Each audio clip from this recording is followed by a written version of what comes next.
dimulai dari hari Jumat atau malam Jumat. Jadi setiap malam Jumat kita mulai, di hari Kamis kita khatam. Seperti itu. Alhamdulillah sekarang Fahmi Bisyauqin sudah menjadi program wajib di pesantren Al-Baqarah. Bismillahirrahmanirrahim. Jadi dari kecil ibu saya itu mendidik saya dereso ojo merem. Ya, ternyata deres nggak merem itu dulu saya nggak tahu faedahnya apa. Ternyata dengan kebiasaan nek deres orang merem niku, ternyata beliau bertujuan setelah saya sudah dewasa, sudah menikah, beliau menerangkan, "Bu, kenapa lek deres ndak oleh merem?" Ibu menjelaskan, "Yo lek urip iku penak terus. Nek uripmu ora penak engko nek sembarang-barang kudu dilakoni dhewe, mosok yo ora pernah deres." Karena ketika deres dengan kebiasaan deres dengan menjamkan mata, itu memang ayat-ayat Quran seperti ada di mata gitu, berarti melek biar hilang. Gitu kita melek, kadang hafalan buyar. Tapi ketika sudah terbiasa dengan deres dengan mata terbuka, kita bisa nyambi apa saja, nyambi momong, nyambi masak, nyambi sembarang. Asal nggak nyambi di kamar mandi aja gitu.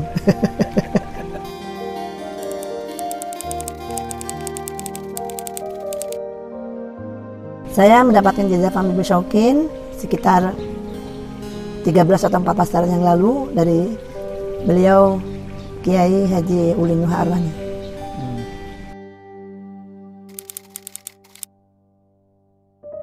Fahmi Bisyauqin itu berasal dari judul-judulnya surah dalam Al-Quran. Fa, Mim, Ya, Ba, Shin, Wawu, dan Qaf. Semuanya Fa itu Fatihah, Mim itu Maidah, Ya itu Yunus, Ba itu Bani Israel, kemudian Shin itu Syu'ara, Wawu itu Was-Saffat, kemudian Qaf itu surat Qaf. Seperti dibagi dalam 7 hari. Dimulai dari hari Jumat atau malam Jumat. Jadi setiap malam Jumat kita mulai, di hari Kamis kita khatam. Seperti itu. Alhamdulillah sekarang Fahmi Bisyauqin sudah menjadi program wajib di pesantren Al-Baqarah. Jadwalnya kalau di tempat saya, karena saya memperjuangkan bacaan tartil, jadi saya jadikan 2 majelis, malam hari dan pagi hari. Malam hari mungkin waktunya 1,5 jam, atau pagi juga 1,5 jam. Kalau dengan bacaan tadbir mungkin bisa 1 jam selesai. 1 jam selesai, 1 jam di malam hari dan 1 jam di pagi hari. Insya Allah tidak menyita waktu, sangat tidak menyita waktu.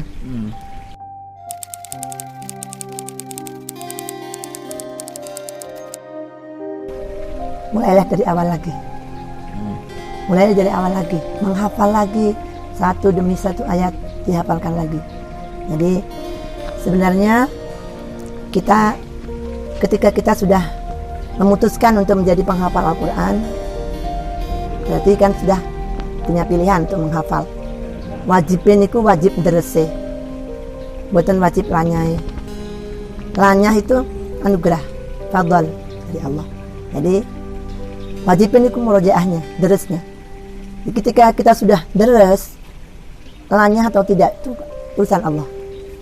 Jadi kalau ada yang sampai hilang karena hafalannya hilang, mulailah dari bawah lagi.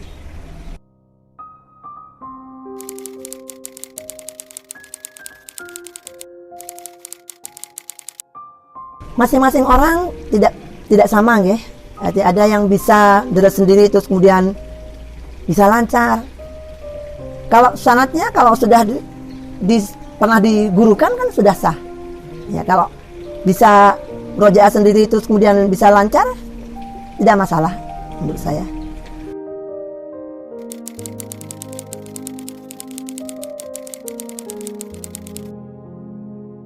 Ya, kalau menurut saya yang saya alami, kalau kita memang ingin mencetak generasi para penghafal Al-Quran dari kecil, sudah dibiasakan mendidik anak-anak membaca Al-Quran dengan fasih. Jadi ketika nanti sudah masuk di pesantren, sudah fasih lisannya, menghafal dengan baik. Karena menurut saya sekarang sangat sedikit orang yang baca Quran yang memperhatikan baiknya bacaan atau yang mendatangkan hak-haknya bacaan itu sudah jarang. Banyak sekali penghafal Al-Quran hanya memburu cepat hatam, deres dengan asal, tidak memperhatikan hak tilawat dan seterusnya. Banyak sekali.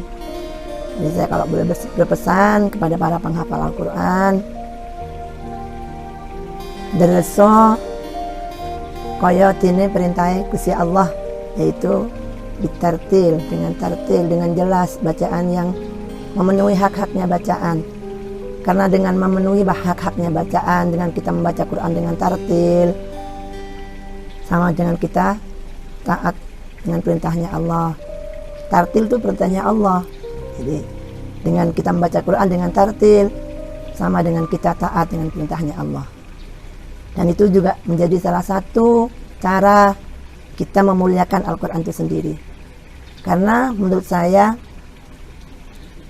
tidak mungkin kita 100% kita bisa mengamalkan seluruh isi kandungan dalam Al-Quran. Bahkan banyak kan orang hanya bisa menghafal, hanya bisa membaca tanpa tahu maknanya. Walaupun membaca Al-Quran sendiri itu tanpa mengetahui maknanya pun tetap mendapatkan pahala. Nah, salah satunya dengan membacanya dengan baik, membaca dengan tartil, itu juga bisa diniatkan untuk memuliakan Al-Quran.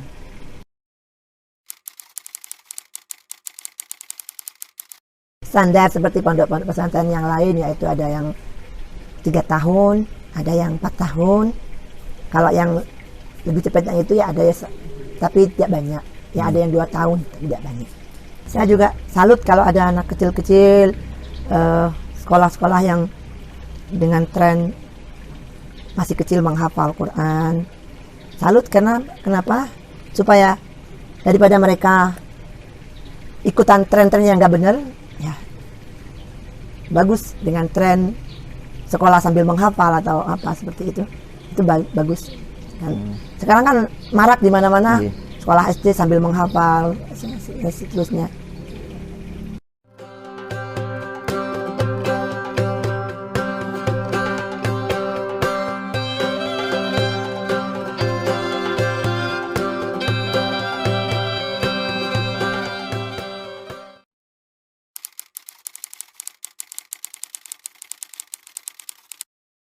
Relatif ya kalau menurut saya. Kalau saya pribadi, karena mungkin ada di pesantren ya, ada di lingkungan pesantren dari kecil, terutama anak-anak perempuan saya itu diwurui cara ubudiyah sehari dulu, diberi pelajaran ubudiyah wajibnya dulu. Misalnya cara berwudu dengan baik, cara sholat yang sudah betul, kemudian sebelum balik ya, sebelum balik itu sudah diberi pelajaran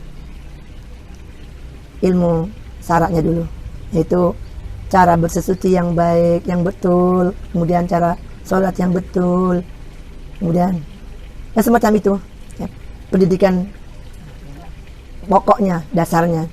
Kemudian nanti setelah, kebetulan anak-anak saya baru mau menghafal setelah lulus SD.